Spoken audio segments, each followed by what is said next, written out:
पंजाब की निगरान वज़ीर आला की तैनाती के ऊपर इमरान खान दोबारा मैदान में आ गए और उन्होंने कहा कि एहतजाज करेंगे। बड़ी इंटरेस्टिंग पोजीशन है।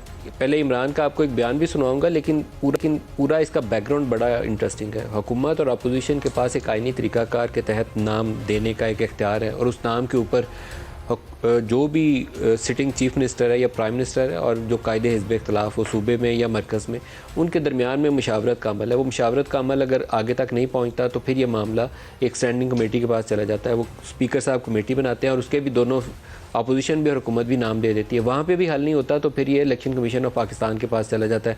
2013 में जो निगरान वज़ीर आज़म थे वो भी इसी तरीके से आए थे और 2018 में अस्करी साहब भी, केपी के चीफ मिनिस्टर भी, वो भी इसी तरीके से आए थे। इलेक्शन कमीशन ने हतमी तौर पर फैसला किया था और वो लग गए। उसी तरीक़ाकार के तहत ये 18वीं तरमीम का अडॉप्ट किया हुआ तरीक़ाकार है। उसी तरीक़ाकार के तहत अब ये पंजाब वाले वज़ीर आला जो मोहसिन नकवी हैं उनका तकर्रर इलेक्शन कमीशन ऑफ पाकिस्तान ने कर दिया। जो नाम पहले दिए थे हुकूमत ने और अपोजिशन ने आपस में इत्तफाक़ राय कर लेते, जैसे केपी ने किया तो मामला वही निबट जाता, लेकिन इन्होंने आपस में इत्तफाक़ राय नहीं किया तो इलेक्शन कमीशन के पास जो नाम थे उन्हीं नामों में से एक नाम उन्होंने उठा लेना था। उन्होंने एक नाम उठा लिया। अब ये उनका इख्तियार है, उसको आप क्वेश्चन नहीं कर सकते। लेकिन इमरान खान शायद किसी भी ऐसी चीज़ को क्वेश्चन करना पसंद करेंगे जो उनके मिजाज से या उनके मफाद के ख़िलाफ़ जाती हो। वो इलेक्शन का नतीजा भी हो सकता है, कोई तैनाती भी हो सकती है और कोई कुछ भी हो सकता है और किसी चीज़ को वो आंखें बंद करके मान भी सकते हैं। जैसे चीफ इलेक्शन कमिश्नर की तैनाती थी, उसको आंखें बंद करके उन्होंने मान लिया था और बाद में उन्होंने कहा कि नहीं, ये तो सबसे बड़ा खसारे का सौदा। जितना बुरा भला उनको मतलब इमरान खान बोलते हैं, शायद ही कोई और बोलता हो। उस वक्त जब तकर्रर मान रहे थे, हो सकता है कि उस वक्त इनको किसी इनके बहुत ही प्यारे चाहने वाले ने कहा होगा कि ये ठीक है, आपके काम का बंदा लगा दें इसको, उन्होंने मान लिया होगा। लेकिन बाद के नताइज जब उन्हें पसंद नहीं आए, ख़ासतौर पर डस्का इलेक्शन में जब वो धुंध के अंदर 20 आरओज़ गुम हो गए थे, तो उसके ऊपर इमरान ने जितना बोलना शुरू किया वो आज तक बोल रहे हैं और वो बोलते जा रहे हैं। तनकीद करनी चाहिए जब भी आपको किसी की करप्ट प्रैक्टिसेस सामने नज़र आ जाएं, लेकिन हर एक चीज़ को मुतनाज़ा बनाने का मतलब होता है कि मुल्क के अंदर किसी बात के ऊपर अमन ही नहीं आएगा। अगर इलेक्शन हो जाते हैं इमरान खान के मुतालबे के ऊपर और वो वाज़ेह अक्सरियत ले जाते हैं तो फिर तो बहुत अच्छी बात है, वो मुंतखब होकर हुकूमत बना लेंगे और फिर अपोजिशन को जेलों में डालने का अमल शुरू कर देंगे। लेकिन अगर वो इंतखाबात वैसे हुए जैसे अभी हमें बलदियाती इंतखाबात का नतीजा कराची के अंदर नज़र आया, जहाँ पाकिस्तान तहरीक इंसाफ तीसरे नंबर पर है, तो वो इंतखाबात को इमरान खान कहेंगे ये धांधली ज़्यादा है, या किसी डर्टी हैरी ने करवाए हैं, जनरल बाजवा ने करवाए हैं या किसी और ने करवाए हैं। इन नताइज को मैं तस्लीम नहीं करता और दोबारा कहेंगे मैं एहतजाज करने सड़कों पर आ रहा हूँ। आज का स्टेटमेंट भी पहले आप सुन लीजिए कि वो क्या कह रहे हैं। मोहसिन नकवी जिनको इन्होंने और इलेक्शन कमीशन ने मुंतखब किया, एक आदमी ने सबसे ज्यादा कोशिश की हमारी हुकूमत गिराने की, उसका नाम मोहसिन नकवी था। इसके पीछे वो लोग हैं जिन्होंने कांटा डाला हुआ है इमरान खान के ऊपर, जिन्होंने फैसला किया है कि इमरान खान अब कामयाब नहीं होगा। मुजीबुर रहमान के ऊपर कांटा डाला गया था, मुल्क टूट गया। ये जो सियासतदानों के ऊपर कांटा लगाया जाता है, ये मुल्क ने बड़ी बाहरी कीमत अदा की है और ये बंद कमरों में जिन लोगों को समझ नहीं है वो जब लगाते हैं तो ये मुल्क नुकसान उसका उठाता है। मुझे खौफ ये है कि ये श्रीलंका की तरह यहाँ सड़कों पर इंतशार होगा, बिल्कुल उस तरफ पाकिस्तान जा रहा है। इमरान खान का बयान का एक हिस्सा कि किसी सियासतदान के ऊपर कांटा नहीं लगाना चाहिए, वो बयान का हिस्सा मैं उससे इत्तफाक करता हूँ। कोई बड़ी सियासी जमात या उसका सरबरा, उसका फ़ैसला वोट के ज़रिए हो तो वो काबिल कबूल होता है, अगर किसी मसनूई तरीके से किया जाए तो वो काबिल कबूल नहीं होता। उसकी दूसरी मिसाल ख़ुद इमरान अपनी तकरीरों और इंटरव्यूज़ के अंदर देते हैं। वो कहते हैं कि नवाज़ शरीफ की डिस्क्वालिफिकेशन जनरल बाजवा ने 2 ब्रिगेडियर्स दिए थे।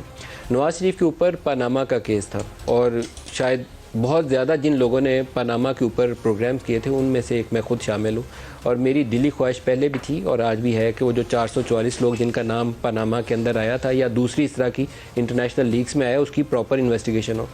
लेकिन मेफेयर अपार्टमेंट जिसमें अभी भी नवाज शरीफ रहते हैं, क्या उसकी आज़ादाना तहकीक से ये साबित करके कि हमने पैसा कैसे चुरा के ले जाया गया किसी को सज़ा दी नहीं दी। लेकिन नवाज शरीफ की डिस्क्वालिफिकेशन उस वक्त के chief justice of supreme court से पूछा जाना चाहिए कि उन्होंने इकामा की बुनियाद के ऊपर की एक अकाउंट रिसीवेबल 10,000 दिरहम का, उसके ऊपर ताहयात नाअहली करार दी। इमरान को वो फ़ैसला बहुत पसंद आया था, लेकिन क्या वो इंसाफ के तकाज़ों के मुताबिक था या वो इंजीनियर किया गया फ़ैसला था? मेरी ज़ाती राय में मैं किसी कोर्ट के एहतराम के ख़िलाफ़ कोई बात नहीं करना चाहता, लेकिन वो इंसाफ के तकाज़ों के मुनाफी फ़ैसला था, जो नॉर्म्स हैं लॉ की उससे कंसिस्टेंट नहीं था और इंजीनियर्ड फैसला था।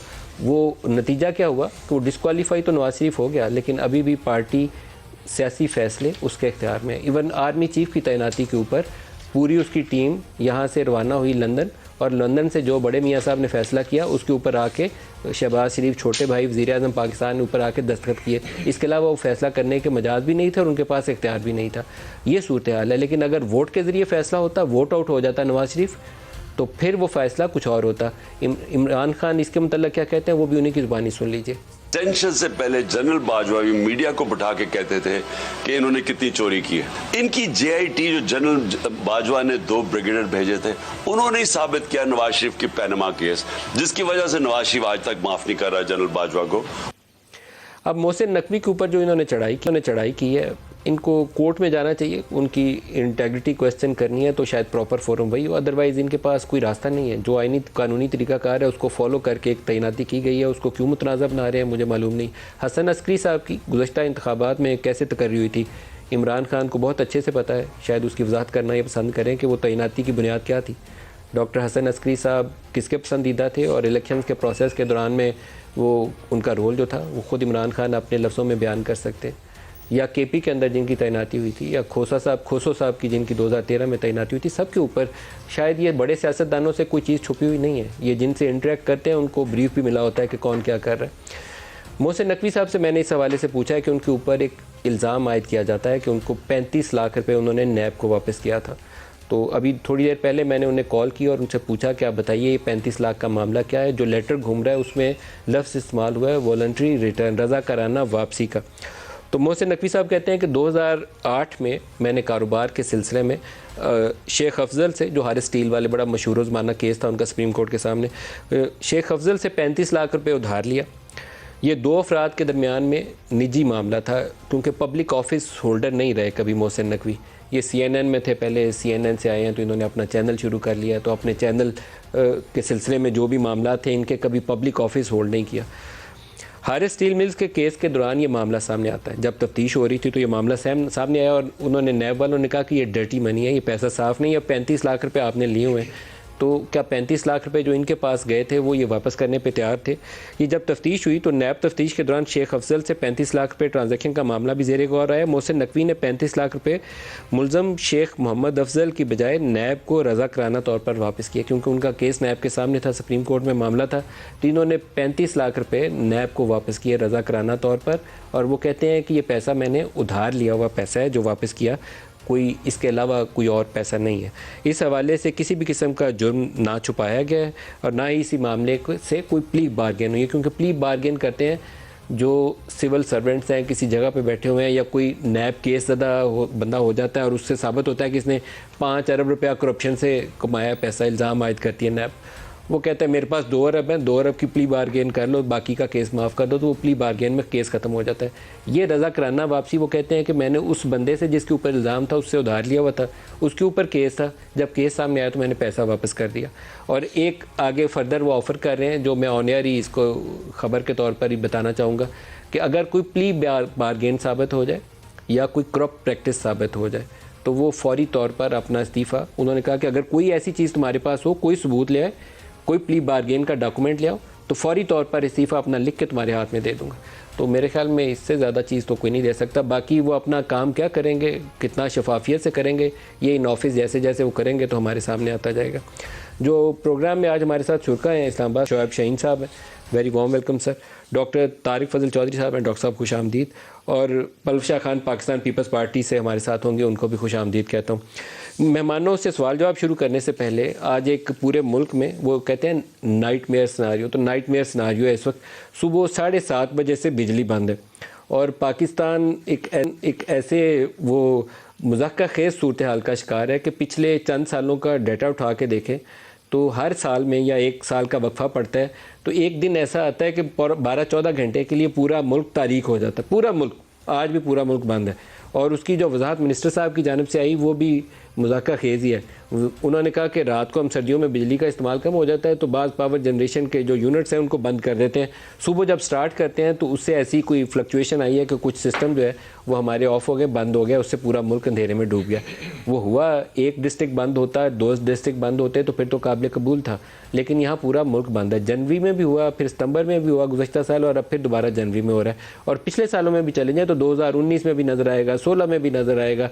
तो ये ना ख़त्म होने वाला सिलसिला है। नाहली की इंतहा से ज़्यादा इसको कुछ और लफ्ज़ नहीं दिया जा सकता। इंतहाई दर्जे की नाहली है, क्योंकि एक मामला 2015 में भी होता है, 18 में भी 2-3 दफ़ा होता है, 19 में भी होता है, 20 में भी है, 21 में भी है, और 23 में आके फिर हो जाता है।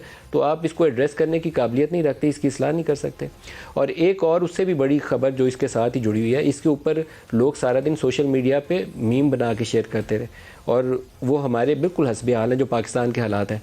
एक ये थी कि IMF वाले पाकिस्तान का मीटर उतार कर ले गए अदम अदायगी बिल की वजह से। ये सही खबर ऐसे ही होनी चाहिए थी कि हम IMF के पैसे नहीं दे सके, वो हमारा मीटर बिजली का उतार के ले गए।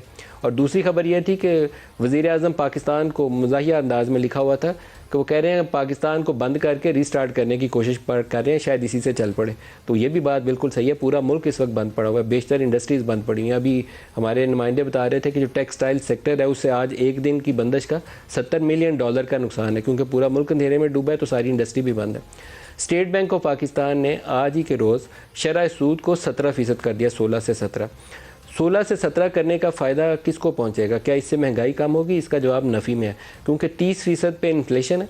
और आम तौर पर जब आपकी कंज्यूमर फाइनेंस बहुत ज़्यादा ऊपर चली गई हो तो आप शरह सूद को बढ़ाते हैं कि कंज्यूमर फाइनेंस कम हो, ताकि इन्फ्लेशन की जो रफ्तार है उसको कंट्रोल किया जाए। इन्फ्लेशन इस वक्त फूड प्राइसेस की वजह से, या यूटिलिटी रेट्स की वजह से, या डिवैल्यूएशन की वजह से। आप इसको 16 से 17 कर दें या 18-19 भी कर दें तो उस इन्फ्लेशन ने नीचे नहीं आना। इंपोर्ट्स को कट डाउन करना भी एक ऑब्जेक्टिव होता है। इंपोर्ट्स हमने पहले ही बंद की हुई हैं, LCs क्लियर करता है स्टेट बैंक ऑफ पाकिस्तान। और अभी ताज़ा तरीन सूरत हाल ये है, मैं गुज़श्ता कई प्रोग्रामों से हाईलाइट कर रहा हूँ कि जो इसेंशियल मेडिसिन है, जान बचाने की अद्वियात हैं, इस वक्त वो भी पाकिस्तान में शॉर्ट है। और कसूरवार हुकूमत है, क्योंकि इसेंशियल मेडिसिन की तैयारी के लिए जो रॉ मटेरियल्स दरकार हैं उनकी LCs भी नहीं खोलनी, पैसे हैं नहीं LCs खोलने के लिए, तो LCs खुलेंगी कैसे? तो वो LCs वो भी नहीं खुल रही जो शुगर वालों को उसकी चाहिए, इंसुलिन चाहिए, वो शॉर्ट है। जो हार्ट वालों को, लोग अस्थमा के लोगों को अद्वियात चाहिए, वो शॉर्ट है। और अभी उससे भी बढ़कर एक और चीज़ सामने आ गई है, ये भी उतना ही ज़रूरी है और वो भी उतना ही ज़रूरी है। ये जान बचाने के लिए चाहिए और वो मुस्तकबिल बनाने के लिए चाहिए। किताबें जो बच्चे OA लेवल्स करते हैं या एडवांस स्टडीज़ के लिए कॉलेजेस यूनिवर्सिटीज़ में इस्तेमाल करते हैं, वो ज़्यादा किताबें बाहर से आती हैं, अमेरिका और यूरोपियन ममालिक से आती हैं। वो किताबें भी इंपोर्ट होती हैं पाकिस्तान के अंदर, और इस वक्त उनकी भी शॉर्टेज है। अब ये बात का जवाब पता नहीं कौन देगा कि उनके तालीमी सालों का उन बच्चों का क्या बनेगा जिनकी किताबें ही नहीं इंपोर्ट हो रही, या वो रिसर्च जर्नल्स और पीरियोडिकल्स जो मेडिकल साइंस में या एडवांस केमिस्ट्री के लोग या न्यूक्लियर साइंस के लोग या दूसरे शोबों के लोग जो पढ़ते हैं, तैयारी करते हैं, उससे वो पाकिस्तान में आएंगे नहीं, तो उन लोगों को उसकी रिसर्च की एक्सेस कैसे होगी? जिन बच्चों ने OA लेवल्स की कुतब खरीदनी है मार्केट से, वो अगर इंपोर्ट नहीं होंगी तो वो पढ़ेंगे कैसे? उनका साल पूरा कैसे होगा? तो ये वो मसाइल हैं जिनसे आज पाकिस्तान दुचार है, और इसका हल फौरी तौर पर चाहिए। और फौरी हल के लिए आपको कुछ मुश्किल फ़ैसले लेने पड़ेंगे ताकि पाकिस्तान आगे चल सके। अगर लड़ाई यहाँ यही रहनी है कि केयर टेकर किसने लगना है, हुकूमत कैसे गिरानी है और किसने बनानी है, और कौन डर्टी हैरी का ज़्यादा दोस्त है और कौन उसका कम दोस्त है, तो फिर पाकिस्तान के मसाइल नहीं हल होने वाले, फिर ये अंधेरों में डूबा रहेगा। तो अल्लाह रहम करे, दुआ भी मांगनी चाहिए और हुकूमत पे पूरा दबाव भी डालना चाहिए, बल्कि सारे सफ़े अव्वल के सियासतदानों पे भी जोर डालना चाहिए कि पाकिस्तान के मुस्तकबिल का सोचें और उसके लिए कोई फ़ैसला करें।